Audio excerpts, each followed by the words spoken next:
Ողջույն սիրելի ընկերներ, այսօր դուք դիտում եք Մոր և մանկան հաղորդաշարը և այսօրվա մեր հաղորդման շրջանակներում մենք ցույց կտանք, թե ինչպես է պետք ճիշտ պատրաստվել երեխայի լույսաշխարհ գալուն, ինչ պարագաներ են անհրաժեշտ լինելու ձեզ հիվանդանոցում և հետծննդաբերական շրջանում, նաև ինչ պարագաներ պետք կլինեն իհարկե ձեր բալիկին և առաջինը կսկսենք հիվանդանոցային պարագաներից մայրիկի համար։ Անմիջապես ծնարանում կիրառելու համար նախատեսված այսպիսի բոքս կհավաքենք, որը մայրիկը պետք է պարզապես վերցնի իր մեծ պայուսակից և տանի իր հետ ծնարան։ Դա շատ է հեշտացնում ձեր գործը և դուք պատրաստված եք լինում։ Առաջինը պարտադիր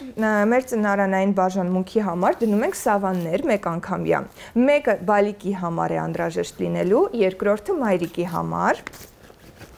Մայրիկի համար անպայման դնում ենք ռետինե հողաթափեր, այսպիսի։ Հաջորդը հետծննդաբերական շրջանի համար ներքնազգեստ հատուկ։ Այստեղ մենք դնում ենք նաև հիգիենայի պարագաներ, որոնք հատուկ պարագաներ են, որոնք պետք է լինեն խոնավ տարբերակով, դա շատ կարևոր է։ Ծննդաբերության ժամանակ կնոջ օրգանիզմը ջրազրկվում է, հետևաբար պետք է շուրթերը խոնավեցնել և մշտապես մենք ծնարանային բաժանմունքի համար դնում ենք կանանց համար բալզամ շրթունքի համար։ Տարբերություն չկա, դա կլինի ինչ ֆիրմայի բալզամ, կարևոր է, որ դուք խոնավեցնեք ձեր շուրթերը։ Այստեղ դնում ենք մեկ հատ խոնավ սովորական անձեռոցիկ և անպայման այսպիսի խոնավ անձեռոցիկներ, այս անձեռոցիկով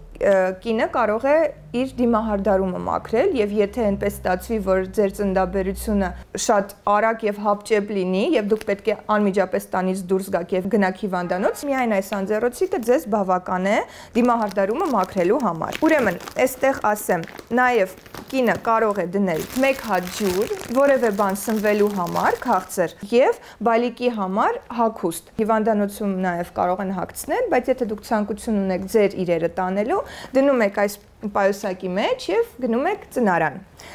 Այսպես, սա ծնարանային բաժանմունքի պրոդուկտներն էին, հիմա մենք նաև կխոսենք դրա մասին, թե ինչ է ձեզ անհրաժեշտ լինելու անմիջապես հիվանդանոցում, պալատում կիրառելու համար այդ 3 օրվա ընթացքում։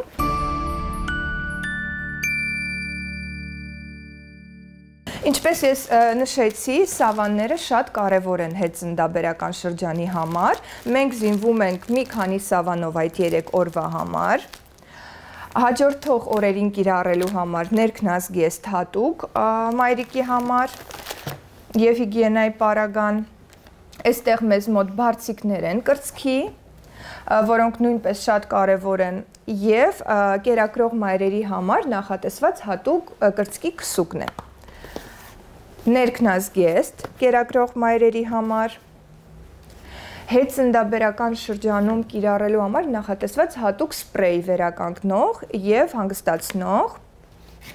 իհարկե անտիպերսպիրանտ, այստեղ օճառ է մեզ մոտ, հեղուկ օճառ պարզապես հիվանդանոցում կիրառելու համար և այսպիսի սեթ ատամների մածուկ և հոզանակ։ Աղջիկներ ջան, այս պարագաները դուք վերցնում եք ձեր համար, իսկ հիմա կանդրադառնանք այն պարագաներին, որոնք անհրաժեշտ են լինելու բալիկի համար, հիվանդանոցում կիրառելու համար և հետծննդաբերական շրջանում տանը։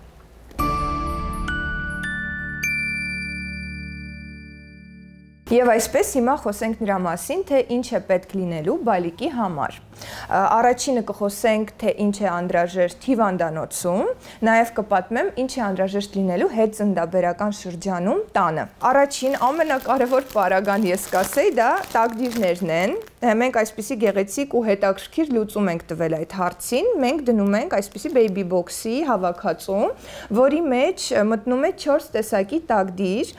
որպեսզի մայրիկը փորձի բալիկի համար բոլոր 4 տարբերակները և հասկանա, թե որն է իր բալիկի համար ավելի համապատասխան։ Սա կդնենք մեր պայուսակի մեջ։ Այսպես։ Խոնավ անձեռոցիկներ, առաջին շրջանում դուք բալիկին չեք լողացնելու, հիվանդանոցում կիրառելու եք միայն այսպիսի խոնավ անձեռոցիկներ, որ ֆիրմայից ձեզ հարմար է, դրանից էլ կարող եք կիրառել, կարևոր է, որ ավելի ջրային հիմքով լինեն։ Չոր անձեռոցիկներ, բալիկի համար նախատեսված, Այսպիսի բամբակյա դիսկեր, ուրեմն ձեզ բացատրեմ։ Բալիկի դեմքը մենք չենք սրբելու խոնավ անձեռոցիկներով։ Դա միայն մարմնի համար է նախատեսված։ Դեմքը մենք մաքրում ենք այսպիսի բամբակյա դիսկերով, որոնք նախապես մենք թրջում ենք գոլ ջրով եւ դեմքը մաքրում ենք իրենցով։ Մեկ անգամյա սավանները բալիկի համար եւս շատ անհրաժեշտ են։ Ամեն անգամ տակդիրը փոխելիս դուք պետք է կիրառեք այս տարբերակները։ Ահա, այստեղ մեզ մոտ խոնավ անձեռոցիկներ պարագաների համար, այսինքն շիշը, ծծակը բալիկի, եթե ընկնի, դուք կարող եք ամեն անգամ չլվանալ, հատուկ միջոց կա այդ խնդիրը վերացնելու համար, լուծելու համար, պարզապես սրբում եք այսպիսի խոնավ անձեռոցիկներով։ Հաջորդը մեզ մոտ խնամքի միջոցներն են, որոնք անհրաժեշտ կլինեն հիվանդանոցում։ Դա ամենակարևորը մարմնի կաթիքն է։ Բալիկներ են լինում, որոնք ծնվում են չոր մաշկով եւ անմիջապես դա երևալու է։ Պետք է սնուցել մաշկը, սնուցել մարմինը եւ մենք կիրառելու ենք այսպիսի կաթիք։ Կարող է դա լինել նաեւ մարմնի քսուկ, ոչ կաթիք, բայց մենք ավելի շատ հակված ենք կաթիկներ կիրառելու, որովհետեւ կաթիկը ինքը ավելի թեթև տեքստուրա ունի եւ շատ արագ ներծծվում է մաշկի մեջ, անմիջապես, որպեսզի դուք հագցնեք բալիկին եւ չսառի։ Շատ կարևոր է կիրառել տակդիրի համար նախատեսված հատուկ քսուկ, ամեն անգամ տակդիրը փոխելիս, բայց այսպես ասեմ, բալիկների մաշկը շատ զգայուն է եւ ինչքան էլ դուք փորձեք կանխարգել եք այդ խնդիրը, հնարավոր է որ խնդիրը առաջանա։ Տակդիրի պատճառով, պարզապես շփման պատճառով մաշկի հետ նախապես կիրառում ենք տակդիրի համար քսուկ, նոր տակդիրն ենք հագցնում բալիկին։ Այն դեպքերի ժամանակ, երբ արդեն դուք նկատեցիք բալիկի մոտ այդ հատվածում կարմրություն կա, պետք է կիրառել ոչ թե կանխարգելող միջոց, այլ այն միջոցը, որը կվերացնի խնդիրը անմիջապես։ Այդ խնդրի համար գոյություն ունեն հատուկ քսուկներ, մի գիշերվա ընթացքում այդ խնդիրը վերացվում է, եթե շատ շտապ քսեք։ Եվ մենք դնում ենք այսպիսի լոգանքի համար նախատեսված գել եւ շամպունь, բայց ասեմ ձեզ, այս պրոդուկտը ձեզ հիվանդանոցում կարող է անհրաժեշտ չլինել, դուք դա ավելի շատ կկիրառեք տանը, հետեւաբար կարող եք չվերցնել ամբողջ տուփը, այլ լցնել ինչ-որ փոքրիկ տարայի մեջ եւ տանեք ձեզ հետ հիվանդանոց։ Հնարավոր է այն պետք չգա ձեզ հիվանդանոցում, քանի որ հիվանդանոցում բալիկներին չեն լողացնում։ Դա դուք անելու եք տանը, դուրս գրվելուց հետո։ Սա հիգիենայի պարագաներն էին, խնամքի համար նախատեսված պարագաները։ Ահա, հիմա կխոսենք նրա մասին, թե ինչ է առհասարակ անհրաժեշտ լինելու, այս պարագաները պարտադիր չի տանել ձեր հետ հիվանդանոց, բայց ձեռքի տակ պետք է ունենալ։ Ուրեմն դնում ենք անպայման քթիկի ասպիրատոր եւ հատուկ լուծույթ, որը կիրառում են քթանցքներում լցնելու համար եւ ասպիրատորով մաքրում են արտադրուքը։ Հետեւաբար մենք օգնում ենք բալիկին ասպիրատորով մաքրելու ժամանակ։ Մաքրում ենք, որ բալիկի մոտ այդ շնչառության process-ը հեշտ լինի։ Հաջորդը մեզ մոտ սաներն է եւ մկրատը։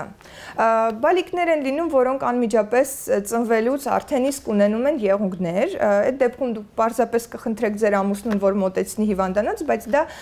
հիմնականում այդպես չի լինում, հետեւաբար ձեզ տանն է մկրատը անհրաժեշտ լինելու եւ սաներ։ Այստեղ լինում են մանկական երկու սանրեր,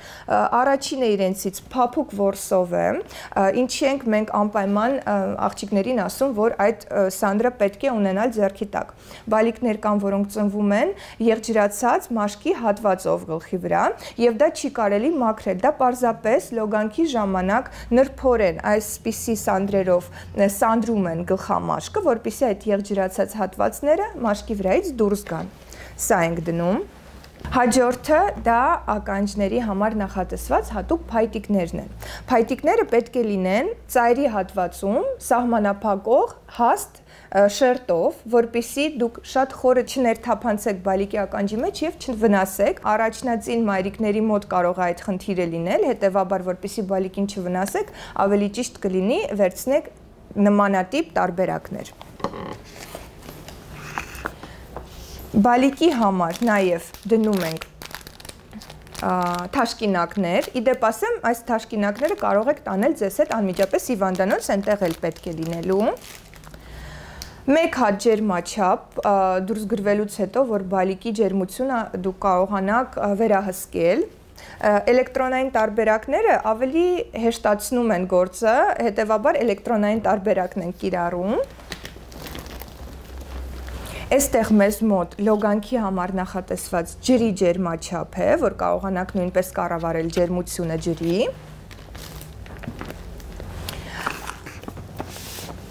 Շիշը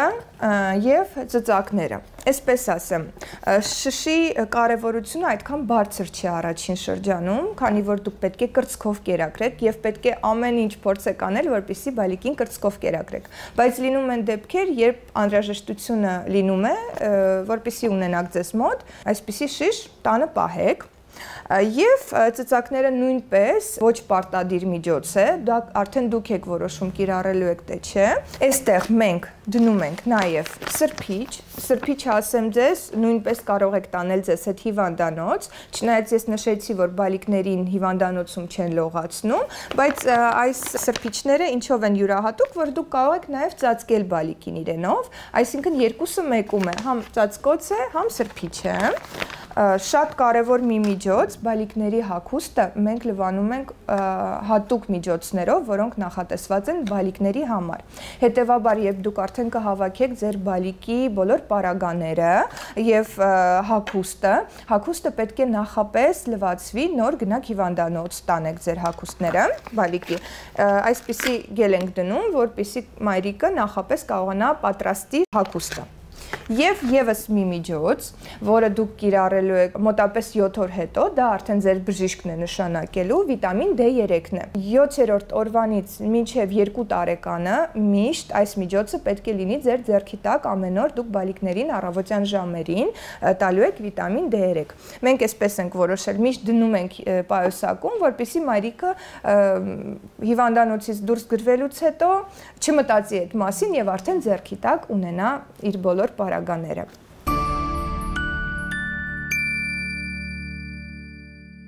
Մեզ մոտ ստացվեց այսպիսի հետաքրքիր պայուսակ բալիկների համար նախատեսված պարագաներով։ Այստեղից մայրիկը կհանի այն իրերը, որոնք անհրաժեշտ կլինեն իրեն տանը։ Մնացածի մեջ կդնի իր համար նախատեսված հագուստը, բալիկի համար նախատեսված հագուստը եւ պատրաստված կգնա հիվանդանոց։ Հույս ունեմ այսօրվա մեր եթերի ժամանակ որևէ նոր բան դուք ստացաք, ինֆորմացիա ստացաք մեզանից, օգտակար, իսկ հաջորդ եթերների ժամանակ մենք ձեզ կպատմենք, թե առհասարակ ինչ հագուստ է պետք լինելու բալիկին հիվանդանոցում եւ տանը, եւ ինչ պարագաներով է պետք լցնել տունը բալիկի ծնվելուց առաջ։ Բոլորին մաղթում եմ հաջողություն եւ առողջություն։